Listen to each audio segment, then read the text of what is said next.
Hola, aquí Hola, Rosana. Ya vamos ya, a ahora sí, acomodar esto.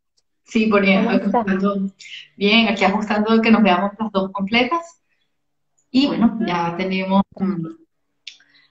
están empezando a llegar personitas, entonces, Muy bien, perfecto. un tema Yo interesante aquí voy a, que yo aquí si me ves volteando, es que voy a tener el DSM-5 por si acaso, yo también tengo mis haciendo cualquier preocupaciones. acotación, por si, por si. Sí, es parte justamente de esto de medicina basada en la evidencia, más que solamente en la experiencia, porque en este caso justamente vemos cómo hay mucho que hablar, pero no todo lo que encontramos está bien documentado. Entonces, cuando estés lista, comenzamos. Si quieres, ve abriendo, tranquila, y yo creo que la gente se va a ir incorporando poco a Sí. poco. De todas maneras, vamos a intentar grabarlo para dejarlo en IGTV, de modo que si Ujú. no pueden verlo ahorita, lo veamos luego. Y bueno, justamente, bueno, quienes están conectados me conocen. Yo soy Rosana Young, médico nutrólogo, y desde el año pasado me especialicé justamente en nutrición psicocomportamental porque es uno de los temas que siempre me gustó y no me había atrevido a profundizar realmente en el tema, a pesar de que siempre me gustó leerlo. Y justamente la idea de trabajar con la parte de conducta alimentaria no es que una persona vea al paciente, es que un equipo vea al paciente y por eso decidí invitar a América Álvarez, de salud mental, médico, psiquiatra y médico internista, a quien también le interesa mucho el tema de la parte de nutrición y conducta alimentaria. Entonces, bienvenido. Ujú. Muchísimas gracias, gracias por invitarme. Entonces, Entonces, yo creo comen- que íbamos a entrar un poquito con poner a la gente en el tema, ¿cierto? En contexto. sí, porque conducta alimentaria es un tema, es un título, por así decirlo, pero son todos esos comportamientos que que tienen que ver con nuestra manera de alimentarnos. Estén relacionados justamente con el tipo de alimentos que consumimos, con las cantidades de alimentos que consumimos, con la forma en la cual los consumimos, porque esto varía dependiendo de nuestra cultura, dependiendo justamente de un entorno donde nos encontremos, posibilidades económicas, donde todo puede ser diferente y justamente las cantidades pues dependen de esa misma cultura, de nuestra edad, de nuestras necesidades nutricionales y entonces la forma de alimentarnos en general es la conducta alimentaria. Y vemos que existen Exactamente. alteraciones de esta forma de alimentarnos que anteriormente, y es el nombre que le damos comúnmente, se llama trastornos de conducta alimentaria, pero desde el 2014 se les llama trastornos alimentarios de la ingestión de alimentos, porque se sabe que este tipo de problemas puede generar justamente alteraciones de la salud física y alteraciones del Ujú. funcionamiento psicosocial. Es decir, que a pesar de que el alimento es, entre comillas, el protagonista no es el alimento, es el paciente y su forma de alimentarse. Entonces, por eso son muchas de las cosas y vamos a hablar poco sobre los trastornos específicos, pero para que sepan, justamente los más conocidos, los dos grandes que formaron siempre parte de este grupo son la anorexia nerviosa o simplemente conocida como anorexia y la bulimia nerviosa, también conocida como bulimia. Pero es un grupo más amplio, de hecho incluye el trastorno por atracones, que también se conoce como hiperfagia incontrolada, es decir, hiper de mucho, fagia de comer, que Ujú. en otros sitios también lo utilizan de su nombre en inglés, que es el binge eating disorder. También tienen justamente esta parte de otros consumos, como les decía, que tiene que ver con el tipo de alimentos, la pica, que es comer alimentos, sustancias que no son alimentos. Este, Exactamente. Cosas que no son catalogadas como. por ejemplo, la gente que come tiza, que come madera, que come algún tipo de cosas, papel, que eso no es Llegué a cultural. tener una paciente que comía jabón de baño. Ok, ¿no? Y que justamente no tienen nada, ese tipo de trastornos para ser categorizado un trastorno, no tiene que ser parte de una etapa evolutiva. Por ejemplo, un niño que lo ve un día masticando la pata de una mesa por explorar, no se considera pica, pero un adulto que lo hace, sí. O, por ejemplo, un niño que Exactamente. mastica un juguete no se considera pica, pero no es normal que un adulto lo haga. Y también existen otros trastornos como la rumiación, en el cual la persona mastica pero no traga y devuelve lo que come y después finalmente juega con ello, o no lo come finalmente o se lo traga. Y otros trastornos que son llamados atípicos porque justamente no entran en los trastornos clásicos, como por ejemplo ahora forma parte de esto el síndrome del comedor nocturno, la persona que come una gran cantidad de alimentos en la noche, o la persona, por ejemplo, que no entra en las categorías de anorexia típica por su peso, o que hace purgas pero no necesariamente tiene los aticones, etcétera, y otras Ujú. cosas que salen justamente de los trastornos clasificados en psiquiatría, que son justamente la ortorexia, la vigorexia, etcétera. Entonces, es importante también hablar de algunas de estas cosas. Yo creo que algo sumamente importante con respecto a todo el life es que nosotros vamos a hablar de lo que es el comportamiento, la conducta, qué Sí. es lo que se ve, qué es lo que nosotros podemos percibir. Pero muchas veces vemos un comportamiento que no es lo más típico y no sabemos de dónde viene o no sabemos todo lo que hay por detrás. Tú muy bien lo nombraste. Tiene que ver con cultura, tiene que ver con creencias, tiene que ver con educación, tiene que ver con modelaje en el hogar, tiene que ver con disponibilidad de alimentos, calidad de los alimentos que hay alrededor de la persona, eh, presión social, medios electrónicos, redes sociales, o sea, el comportamiento alimentario es sumamente complejo y obviamente al ser una cosa que nosotros realizamos como parte de nuestro día, es lógico pensar que hay desviaciones, digamos, del comportamiento o alteraciones en lo que debería ser el comportamiento. Y nosotras estábamos conversando hace un rato sobre las tantas motivaciones de un comportamiento Sí.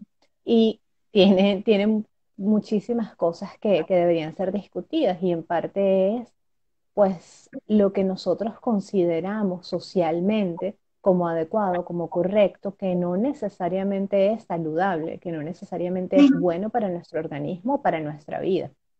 No, y no solo eso, sino que lamentablemente existen comportamientos no normales, para no decir anormal porque suena muy feo, que se han normalizado, como por ejemplo esa idea de que hacer dieta es normal, de que restringirse durante X tiempo es normal y que de a engañar, el cheat meal famoso, es normal.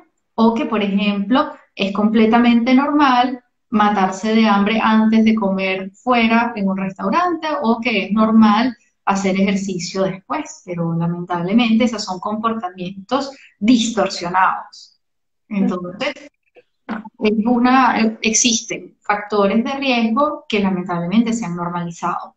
Existen factores Además, estéticos y culturales que se han normalizado, pero sabemos justamente que el índice de masa corporal, que a mí no me gusta utilizarlo mucho en cuanto a el diagnóstico de la obesidad, pero que representa ujú. justamente muchas veces un diagnóstico de riesgo de desnutrición, cuando piensas que una mujer tiene que ser flaca para ser bella, pero no solo flaca, sino que tiene que ser flaca, pero al mismo tiempo tener gusto, tener Voluptuosa.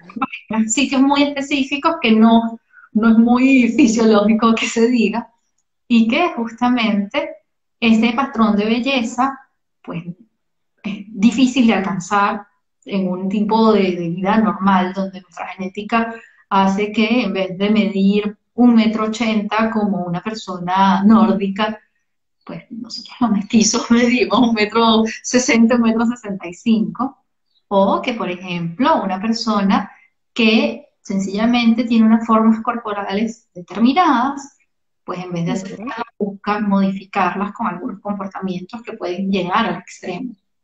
Entonces, eso es una parte de lo que se llama factores de riesgo. También hay otros factores de riesgo como lo que se ve en la casa, lamentablemente, y eso se ve en el consultorio, que cuando una mujer, o sobre todo mujer, pero puede pasar también en una familia, en el seno de una familia, se Ujú. acostumbran a hacer dietas, hay más posibilidades que esos niños, sobre todo en la adolescencia, otro factor de riesgo más, y que sea niña, otro factor de riesgo más, pues puedan desarrollar algún tipo de trastorno de conducta alimentaria.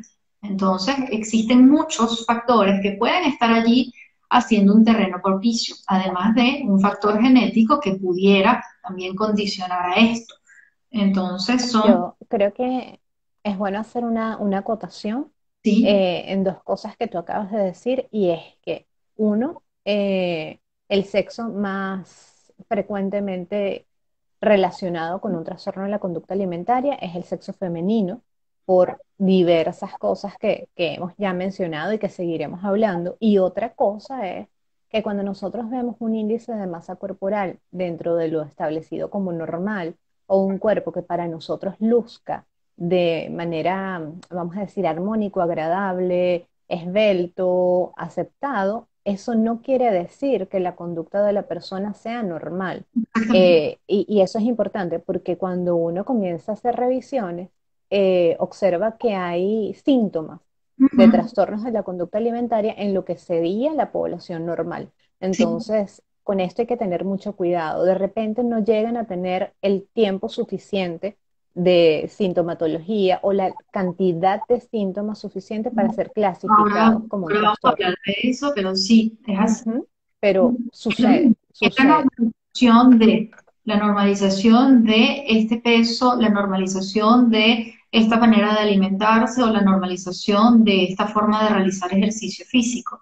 Entonces pensamos en ese ideal de cuando realmente el ideal capaz es un trastorno y no es así.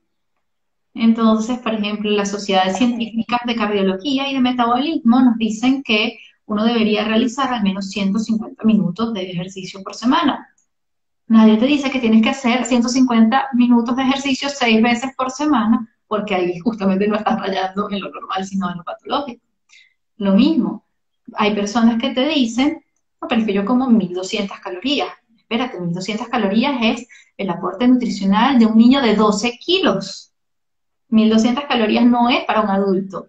Entonces, No. estamos habituándonos lamentablemente al trastorno.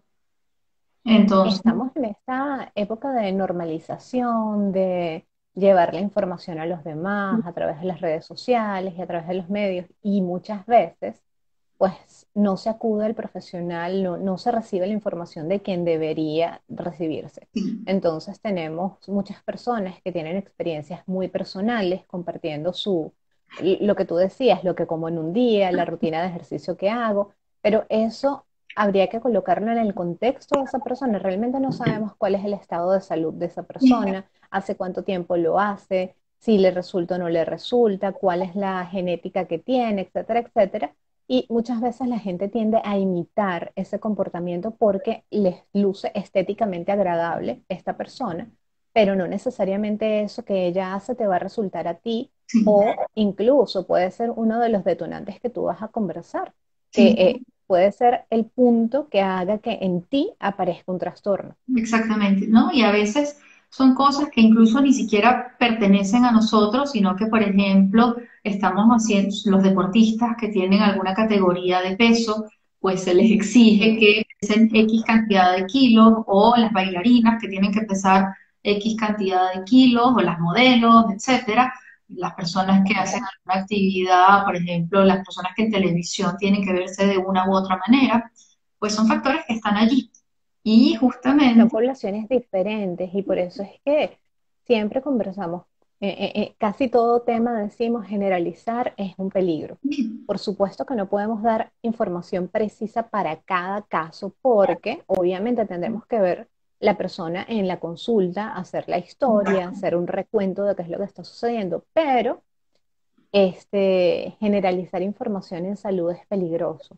Es sí, peligroso porque tú no conoces muchas de las condiciones. Entonces, quizá yo me quiera ver como X modelo o me quiero ver como X bailarina de ballet y tienen un régimen de alimentación, de ejercicio, de vida Sí, entera que es muy diferente a la mía y probablemente lo que tú decías, genética. Yo no puedo compararme con una persona que es nórdica, que tiene cierta estatura, que tiene cierta composición incluso muscular, ósea y que tiene cierto tipo de cuerpo, porque yo soy latina, yo soy más pequeñita, yo tengo otros componentes muy distintos. ¿no? Y entre los latinos incluso somos distintos. ¿Por qué? Por lo mismo, porque todos tenemos El una... mestizaje fue diferente. Yo, por ejemplo, Es vivo en así. Francia y me cuesta un mundo comprar pantalones. Todo el mundo de las francesas que son más altas que yo, son delgadas, pero son más altas. Entonces, por ejemplo, un pantalón me queda mucho más largo. No significa que la que estoy mal soy yo, es que el promedio es que esas mujeres son más altas que yo. Sin ser Exactamente. que la alta es buena, la pequeña es mala, lo mismo con el peso. Y lamentablemente en algunas tiendas de ropa vemos que la talla S, M y L son casi igual en cuanto a la parte de estrecho, pero Ujú. nada más cambia un poco es lo largo. Y muchas veces eso puede ser un detonante. Y vamos a hablar de detonantes ahora en adelante porque están esos factores de riesgo que es como el terreno propicio para desarrollar algún tipo de trastornos, pero no necesariamente van a desarrollarse. Es decir, mientras más factores de riesgo acumules, hay más posibilidades, efectivamente. Por ejemplo, Otra cosa adolescentes que tengan más yo sé que vas a entrar en detonantes y factores de riesgo porque si no se nos va el tiempo, sí, pero las edades de aparición son hacia la adolescencia, lo que es la adultez joven, pero esto no quiere decir que un trastorno de la conducta alimentaria no pueda aparecer o síntomas de no pueden aparecer en la infancia porque sí se ve, segundo, lamentablemente cada 8, vez se 9 reporta más y en adultos, incluso personas adultas mayores, porque se reportan casos también.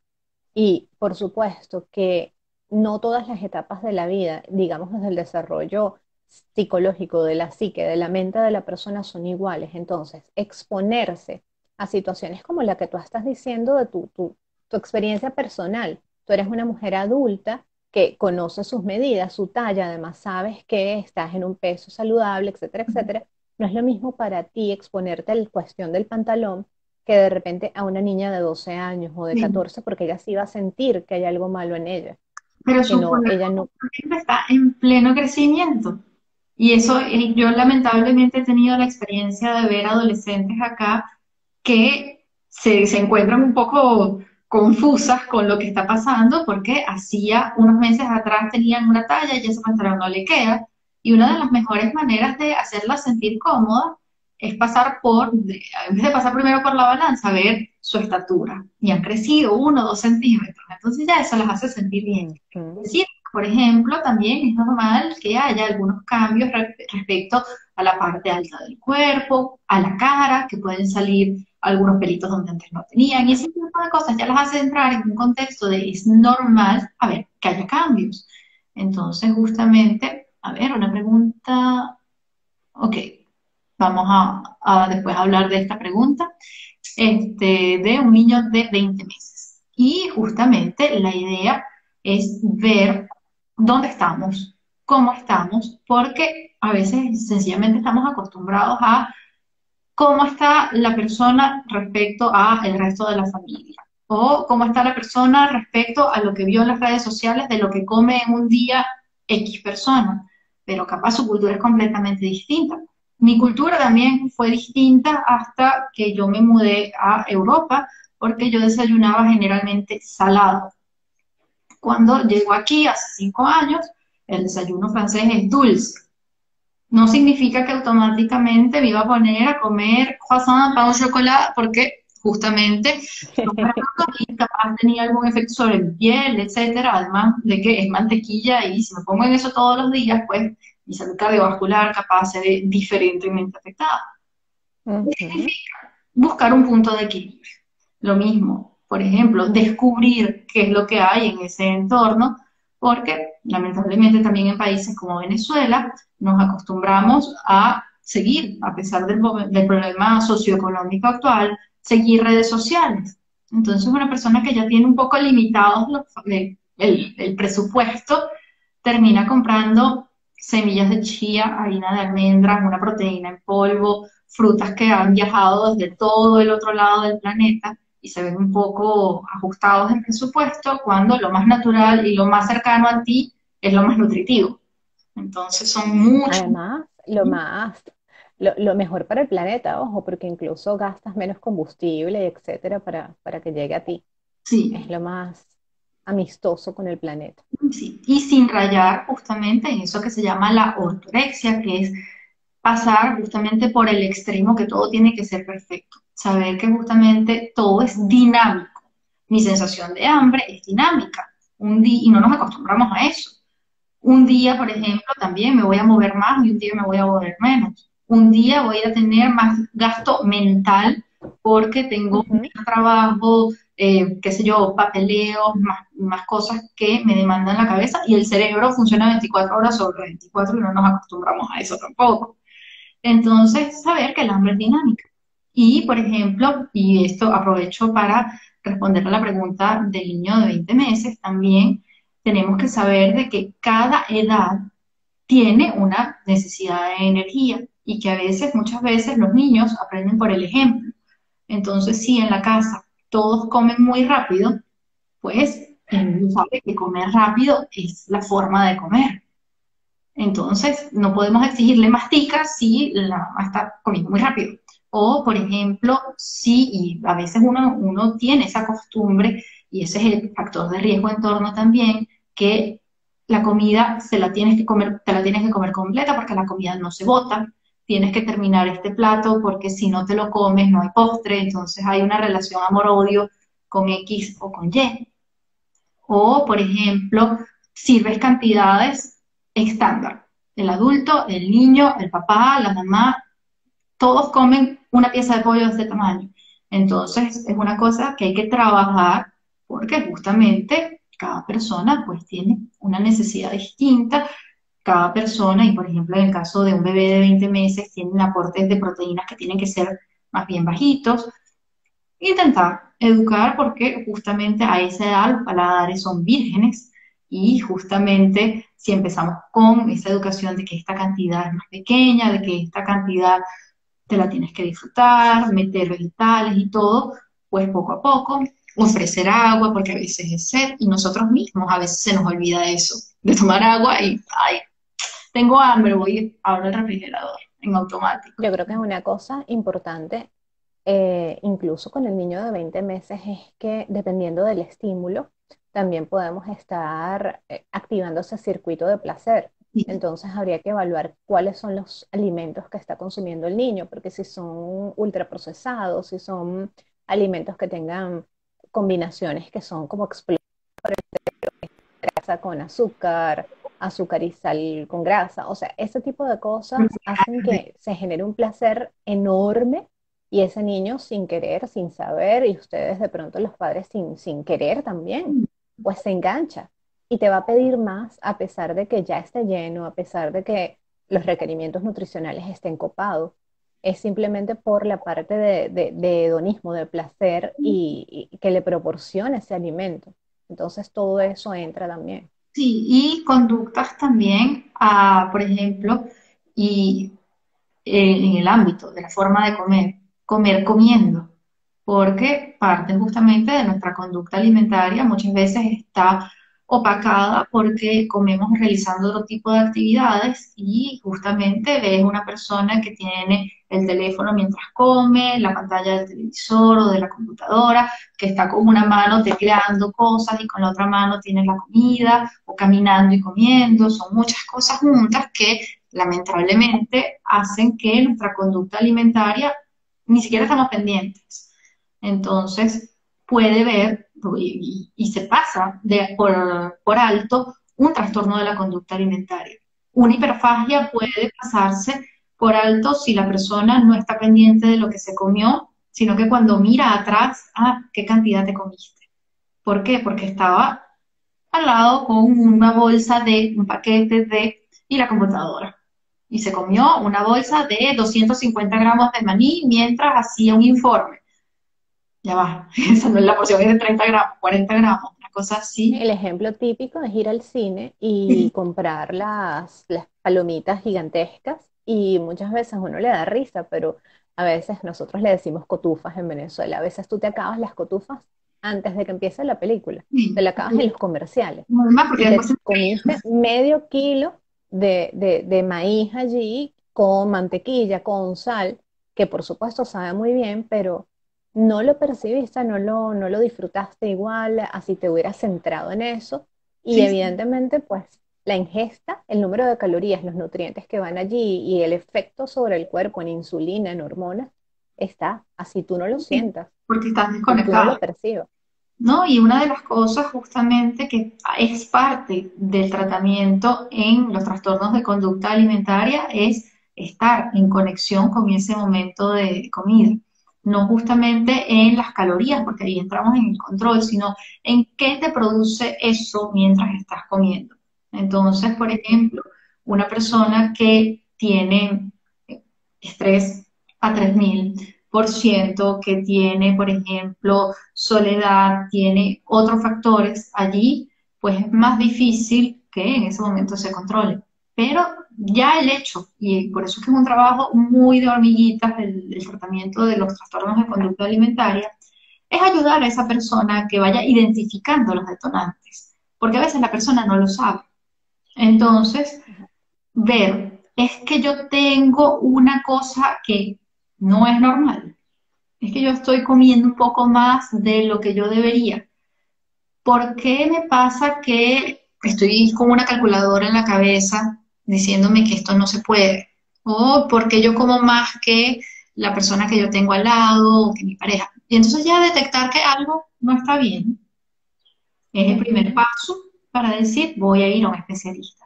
Lamentablemente no te puedes comparar con los otros y por eso es importante un especialista porque capaz tú estás comiendo normal, el que no está comiendo normal es el de la red social. O capaz sencillamente tú estás comiendo bien, pero pudieras controlar un poco simplemente la velocidad en la que comes o el entorno en el que estás comiendo, etcétera. O, por ejemplo, sencillamente, si me vienen a ver a mí y noto que hay algo que no tiene nada que ver con nutrición, pero que se lo paga con la comida, es momento entonces de Ujú. decir, tenemos que darla, ceder el testigo a otro tipo de especialista. Y a veces es difícil para eso, de escuchar a un paciente. Entonces, la idea es no dejarlo solamente como yo puedo con todo y hablarlo. Porque una de las peores cosas que puede pasar cuando hay un trastorno de conducta alimentaria es dejarlo pasar, es aislarse, sea cual sea el trastorno, porque lamentablemente hay que crear un círculo de apoyo. La tendencia es esa, de hecho, la tendencia es ocultarlo y la tendencia es aislarse y de hecho el mismo trastorno hace que la gente cercana se vaya alejando y que esta persona pues no los vea, no salga, no coma cerca de otros porque Sí. no puede seguir su ritual, no puede seguir su normativa, se le hace incómodo y bueno, ¿No? Y que, por ejemplo, obviamente eso no ayuda. ¿no? Y en el caso de los trastornos restrictivos, es decir, cuando la persona controla en un extremo lo que come, una manera justamente de controlar mejor es cuando está sola. ¿Por qué? Porque no tiene la exposición a lo desconocido, porque sabe que Ujú. justamente mientras esté muy en su pequeño núcleo, pues puede hacer todo bien. Pero una persona que, por ejemplo, tiene algún tipo de trastorno, por ejemplo, de pérdida de control, pues es una persona que también se aísla por vergüenza para que no la juzguen, para que no le digan, ay, pero tú sí comes, o le hagan una crítica a, ah, pero te vas a volver a servir. Entonces esa persona termina por no, por aislarse, por separarse de su No comer entorno. en público. Ujú. Es así. Y a veces eso, sencillamente, el simple hecho de un comentario puede ser uno de esos detonantes. Detonantes que vamos a separar. El riesgo, insisto, es el terreno en el que estamos y el detonante puede ser para una persona, por ejemplo, ah, pero tú vas a comer todo eso, o un comentario sobre el peso, o una visita al médico y pasar por la balanza, ah, pero desde la última consulta aumentaste X kilos. Ujú. o irse a probar. Incluso detonantes externos, ¿no? Hechos traumáticos, cambios en el estilo de vida, mudanza, Sí, sí, divorcio de los padres, o sea, cualquier cosa podría ser un detonante casi. algún tipo de Cosas que bullying, generen emociones fuertes, y bullying, sí, que rechazo. o por ejemplo, alguna experiencia un poco de algún tipo de vergüenza, alguna otra cosa, por ejemplo, los niños o los adolescentes que tenían que correr y el gordito se quedó atrás, ese tipo de cosas pueden ser desencadenantes. Cosas incluso más graves que pueden ser desencadenantes, como por ejemplo algún tipo de abuso o lo que sea, pueden ser desencadenantes y factores que a veces parecieran, entre comillas, banales, como una situación de estrés, como una situación, un momento de soledad, como una epidemia que hizo que nos encerráramos, pues desencadenan en un terreno propicio algún tipo de trastornos. Y lamentablemente en el caso de esta experiencia con la que estamos viviendo desde hace ya casi un año y medio, pues vimos cómo aumentaron muchos trastornos de conducta alimentaria en personas que tenían capaz algún pequeño factor de riesgo y detonante fue el encierro, el estrés, la tristeza.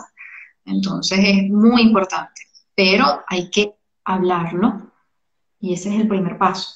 No aislarse, sino Entre hablarlo. los factores de riesgo, que hay cosas que hemos mencionado, otras no, pero sí me gustaría que los puntualizáramos un poquito para que la gente esté como más alerta. Dijimos que por un lado el sexo femenino tiene mayor riesgo, por otro lado las edades de adolescencia y adulto joven también. Por otra parte, rasgos de personalidad como la obsesividad o la búsqueda del perfeccionismo, estas personas que gustan de controlar el ambiente, el entorno, y eso tiene que ver justo con eso, con obsesividad. Esos son factores de riesgo. ¿Qué otras cosas? La genética también puede hacerlo. El entorno familiar, incluso El la obesidad modelaje de la en la familia. familia, es un factor de riesgo para ambos tipos de trastorno de conducta alimentaria. De un lado Ujú. puede ser un factor de riesgo para los trastornos restrictivos. Yo no quiero ser obeso como mis hermanos o como mis padres. O por otro lado es lo contrario, como hay una disponibilidad bastante importante de alimentos en cantidad, pues la persona puede perder el control y tener atracones o bulimia. Entonces también eso importa. El tipo de actividad deportiva y recreativa también es importante. Por ejemplo, una persona Una extremadamente, persona sedentaria. sí, o una persona extremadamente activa también puede tener algún tipo de trastorno. Y bueno, los factores sociales y culturales también son muy importantes. A nosotros nos dicen venezolanos y piensan justamente en un patrón de belleza exótica. Eso es súper importante y nosotras hemos crecido con ese estigma, Sí, ¿no? Y a donde quiera que vayamos, pues sí. esa es una de las cosas que puede que digan cuando mencionan Venezuela. Y en Venezuela hay bastante presión con respecto a lo que es imagen, peso, digamos, belleza, la forma en que luces. Eh, Dependiendo del país también, estábamos conversando más temprano que Japón también tiene muchísima presión con respecto a tono de piel, con respecto a delgadez. Son sus estereotipos de belleza, ¿no? Cada cultura es distinta, cada país lo maneja diferente, pero hay presión por parte de la sociedad, de que debes No. lucir de cierta manera. E incluso, como decíamos, a veces nosotros los de la bata blanca tenemos un poco la culpa de hacer sentir a la persona culpable de su peso. ¿Por qué? Porque justamente nos centramos solamente en el peso, en el número redondo Sí. y no nos centramos en otro tipo de cosas. Entonces le decimos al paciente, usted es obeso y no le aportamos una mano, no le aportamos una solución. O le decimos al paciente sencillamente, usted tiene esto porque come mal, entonces tampoco le estamos ayudando para nada y lamentablemente es un problema que es multifactorial, donde a pesar de que se llama trastorno de conducta alimentaria, la alimentación es solo un pedacito muy, muy pequeño de todo el trastorno. Porque es Entonces lo no que nos podemos... podemos ver, ¿no? Es la manera de clasificarlo porque es lo que está a la vista, digamos, porque ya hemos visto también que la gente se oculta, que el comportamiento no es abierto y explícito, pero todo lo que hay por detrás de eso muchas veces no da tiempo, muchas veces el profesional sanitario no está listo, no es su experticia, el área de trastornos de conducta alimentaria.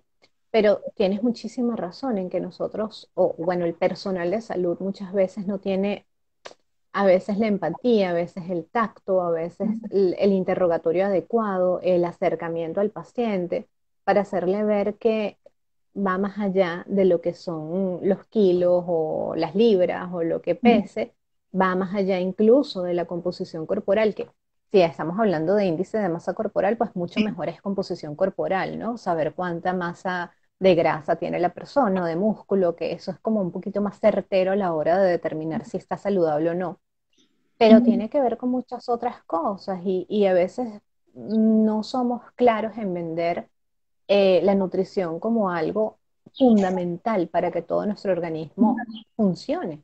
¿no? Y es parte de Simplemente eso. la educación nutricional. Lamentablemente la educación nutricional es muy pobre, nula, y lamentablemente también es muy dicotómica, bueno o malo. Esto te hace engordar, esto te hace rebajar. Como decir, la única forma, o sea, los alimentos son solamente calorías, ¿no? Los alimentos son nutrientes. Tu cerebro, tus glóbulos rojos y tus músculos funcionan 24 horas sobre 24. El intestino, el hígado, los riñones, el corazón funcionan No 24 paran, horas sobre 24. no paran. No solamente los músculos funcionan cuando haces ejercicio o el cerebro funciona cuando tienes un examen, ¿no? Entonces, justamente, ¿qué son esas cosas que le estamos dando al cuerpo?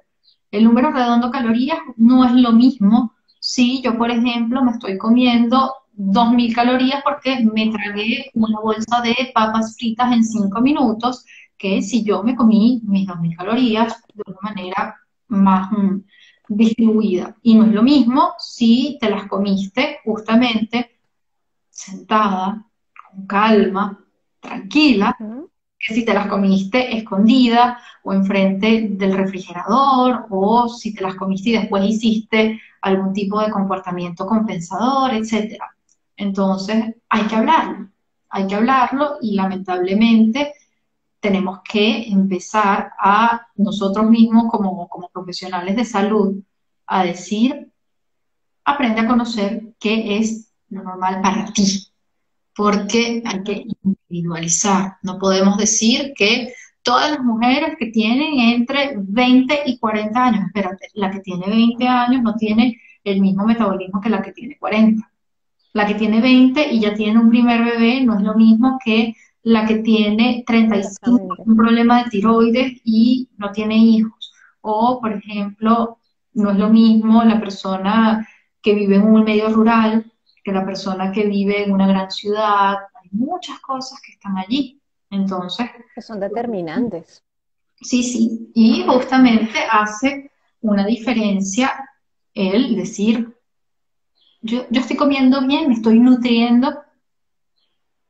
Y hay que ponerse esas preguntas. A veces yo digo, ustedes escuchan la vocecita en la cabeza que les dice cosas feas, que les dice críticas, no seas bestia, no te comas eso, no hagas esto. Pero, ¿por qué no escuchar una pequeña vocecita también en tu misma cabeza que te dice, estás bien, dormiste bien, te paraste bien, tienes hambre?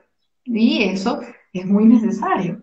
Esa pequeña vocecita que está ahí, hay que hacerlo, porque tú estás 24 horas sobre 24, cabeza, mente, Ujú. alma, todo junto. Entonces es imposible pensar que eres un estómago, ¿no? O que eres una boca, ¿no? Todo junto.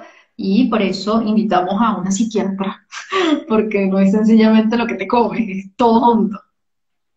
Es bidireccional, además, si tú no estás bien nutrido, ¿cómo tu cerebro va a hacer todas sus funciones adecuadamente? Entonces, una persona que está nutriéndose de alimentos que no son de la mejor calidad o que de pronto tiene deficiencias, no va a tener la misma claridad mental o va a poder hacer los mismos procesos o no va a poder llegar incluso a las mismas conclusiones porque no hay materiales con que funcionar, no hay con qué. Entonces, eso se ve, por ejemplo, súper claro con los niños en el colegio.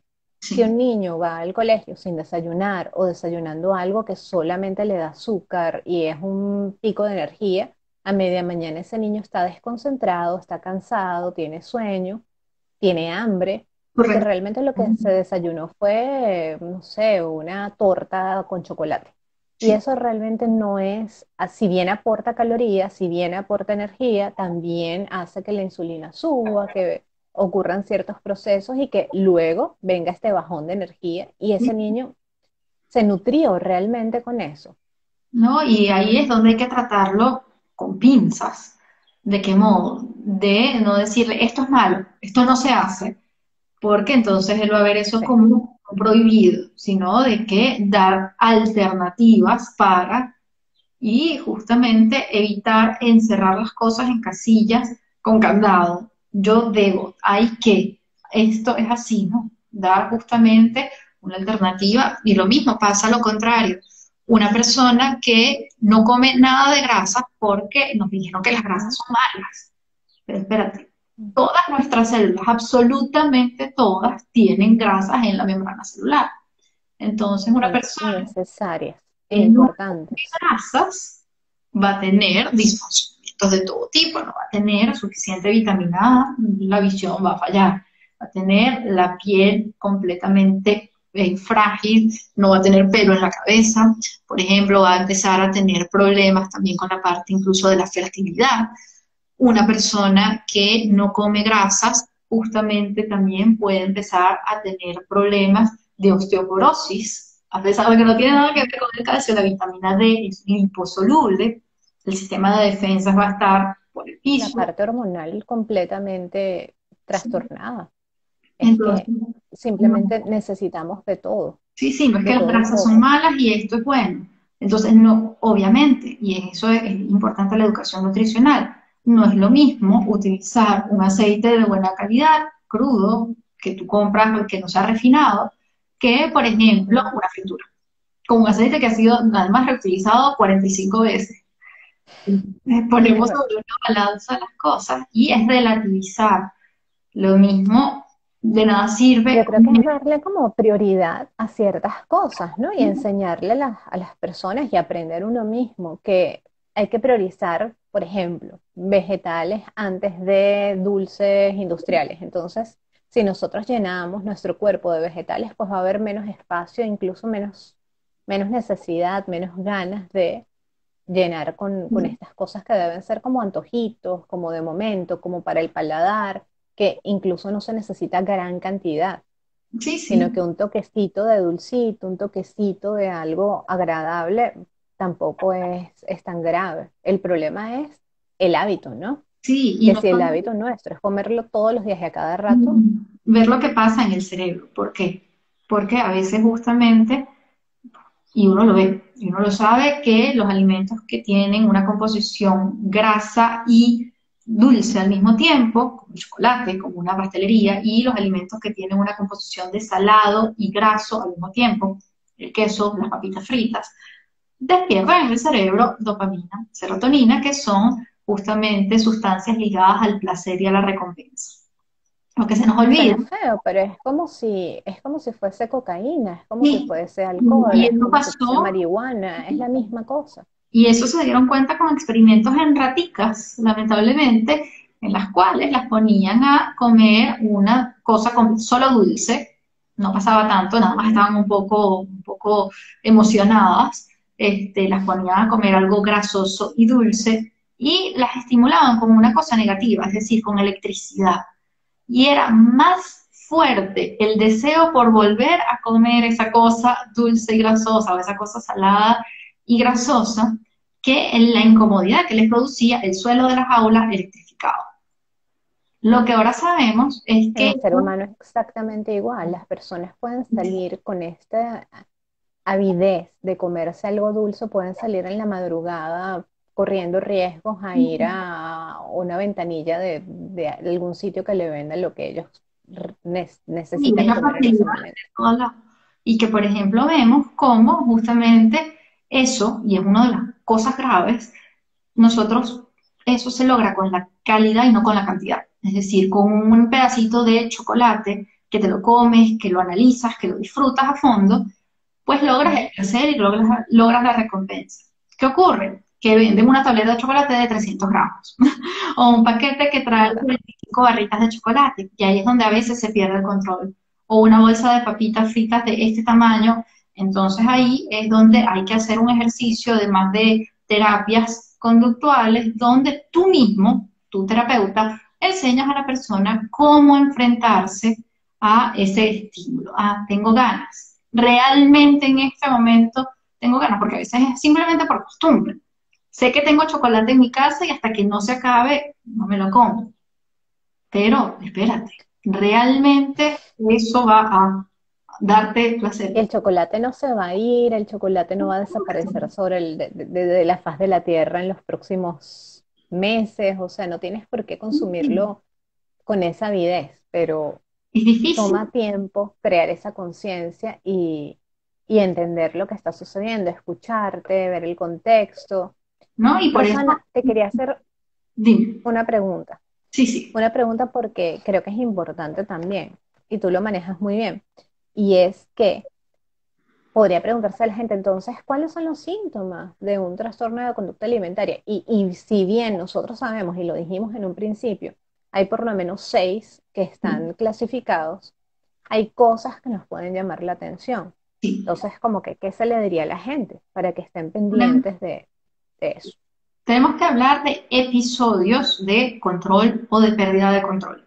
Es decir, un Ujú. episodio de pérdida de control es comer más de lo que una persona normal o promedio comería y más rápido, o también acompañado de una sensación de pérdida de la capacidad de decir para. Y ya No cuando puedo esto se parar, no puedo repite, parar. sí, Ujú. pero con una sola vez por semana durante un periodo de 3 meses por lo menos, ya estamos hablando de que hay un trastorno de conducta alimentaria. Cuando es la parte de restricción, hipercontrol, y ya empieza la persona a perder peso, no podemos esperar 3 meses. Tenemos justamente que detectarlo desde los primeros cambios en el peso, porque justamente en 3 meses esa persona puede ya no existir más.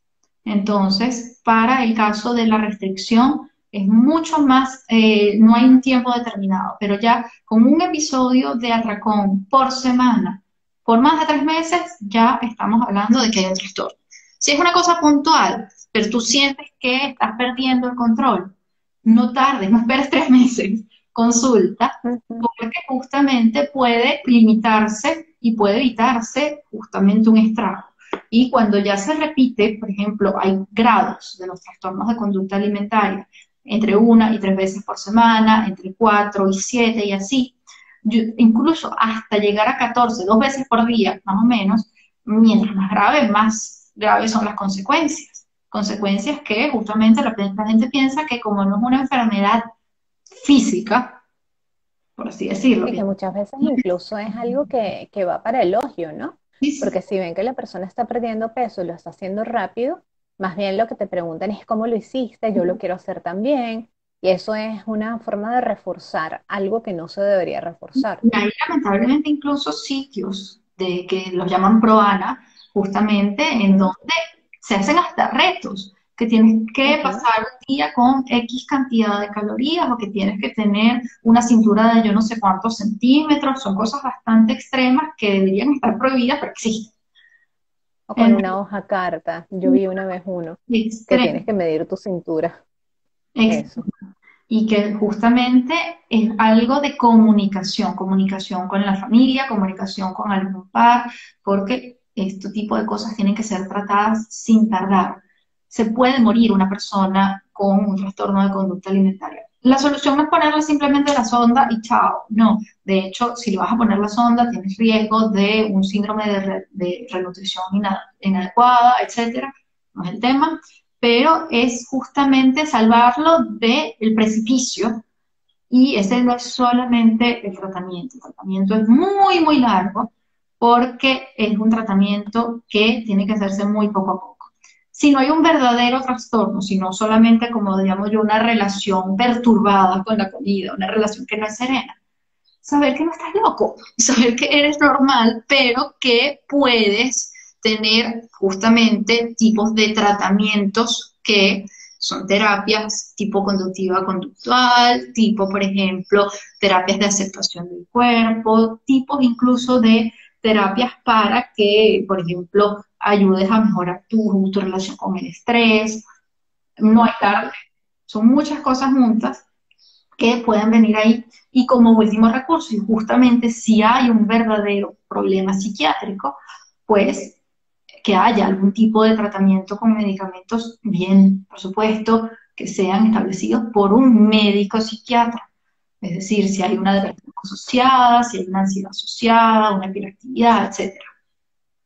Pero son sí, muy... sí. Hay cosas de las que hay que estar bien pendientes, cambios en el peso, Sí, aumento, disminución brusca, cambios en la conducta alrededor de la comida, como a veces vemos por ejemplo, en anorexia, que comienzan a cortar la comida en pedacitos muy, muy chiquititos, fue, demoran mucho, juegan con la comida, conductas posteriores a comer, que se vayan al baño, sí, o por ejemplo, que hagan estas conductas que son no purgativas propiamente, pero sí compensatorias, como que salieron y comieron, o fueron a un cumpleaños y comieron lo que había que comer, y luego se ponen en una elíptica o en una caminadora o en la bicicleta 4 horas seguidas.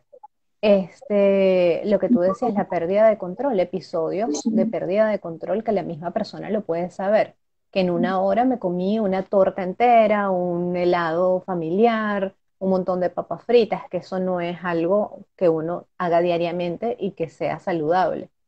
¿no? Y otras cosas.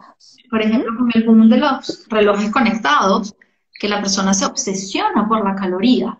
Entonces se obsesiona Ujú. porque hice ejercicio y queme X cantidad de calorías. Espérate, el ejercicio tiene muchas ventajas más allá que quemar calorías.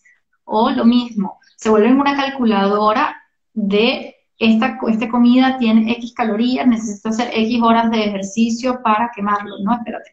Ese Tú pensamiento más bien bien, obsesivo. energía para tu cuerpo, para que funcione. Ujú.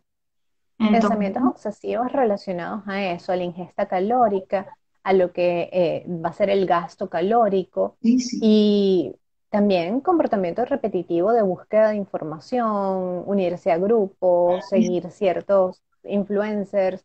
Todo eso sí. puede llamar la atención de que algo está pasando, Exacto, algo que antes varias no veces, sucedía. por ejemplo, todos los días o incluso varias veces al día. Hay gente que, por ejemplo, se pesa después de haber comido. Obviamente, si yo me termino de tomar esta botella, es muy probable que yo vaya a pesar los 700 mililitros de mi botella de más, pero no significa que me engorde 700 gramos, significa que tengo la botella dentro del estómago ocupando un volumen. Lo mismo, un día que comiste un poco más salado, puede que tengas una retención de líquidos cuando estás cerca de Ujú. tu periodo también, y no significa que eres mejor o peor, es que significa que tienes un poco más de peso. Y hay que dejarse esa obsesión Exactamente. con la cifra, dejar la obsesión con la foto. Si un día yo me tomo una foto posando diferente, capaz se me va a ver, qué sé yo, un cuerpo esbelto, pero el otro día me tomé una foto de lado y se me ve un rollo, soy yo misma. El Nadie mismo es día, yo perfecto. he visto publicaciones como de estas de antes y después, de chicas que están muy fit y toda la cosa, y cuando la toman desde otro ángulo, en el mismo momento, misma ropa, misma luz, es otra cosa. Sí, Y sí. tenemos que entender que ahorita venden mucho lo que es la imagen por las redes sociales y esta conexión que tenemos instantánea. Y evidentemente la gente no va a montar la peor foto de sí Obvio, misma, pues, ¿no? Y porque por eso nadie quiere yo compartir digo, eso. de mí no van a ver fotos de que estoy aquí mostrándoles esta receta en paños menores o en traje de baño, porque a nadie le importa justamente cómo te ves, cuánto pesas, cuánto tienes de Ujú. hemoglobina. No, ya, o sea, eso no hace tu diploma. Mi IMC no es mi diploma y justamente la idea es mostrarle a la gente que su peso corporal no lo define. Entonces, bueno, ya por aquí esto nos va a cortar el asunto, así que mejor vamos concluyendo, está muy bueno, pero de verdad Sí, que me encanta totalmente. profundizar más sobre ya los dos grandes trastornos o los tres, para incluir también el trastorno de Al atracón binge. en otra oportunidad. De verdad que me gustaría mucho hacerlo porque estos no son Yo que creo que solo las generalidades. Entonces, quisiera que dejaras por favor tu correo electrónico por si quieren contactarte y luego yo les doy el mío antes de cortar. ok. america.alvareza@gmail.com. Bueno, realmente más que todo los invito a YouTube y a Instagram, a @de salud mental, por allí todo lo que quieran, estamos en contacto diario. Y bueno, también por aquí yo hago regularmente posts, saben que me pueden escribir, rosana.nutrición con 2S y nutrición con T, y justamente es lo mismo, mi correo electrónico @gmail.com, y cualquier cosa hay que hablar. Y lo más importante es saber que no existen preguntas tontas, no existen preguntas tabú, porque cada persona es un mundo y tenemos que trabajarlo de una forma individual. Entonces, esto que nosotros estamos diciendo acá son generalidades. Lo demás, pues, tiene que ser individual. Y tengo ya entonces que Rosana. cerrar antes de que esto se me corte para poder guardarlo Sí, y ponerlo en mi IGTV. Nos vemos muy pronto. Vamos a después ponerle fechas de cuándo será la segunda parte de este encuentro. lo siguiente. Gracias, América. Chaito, gracias por Chao, todo. chao. Feliz Gracias. domingo. Feliz domingo. Chao.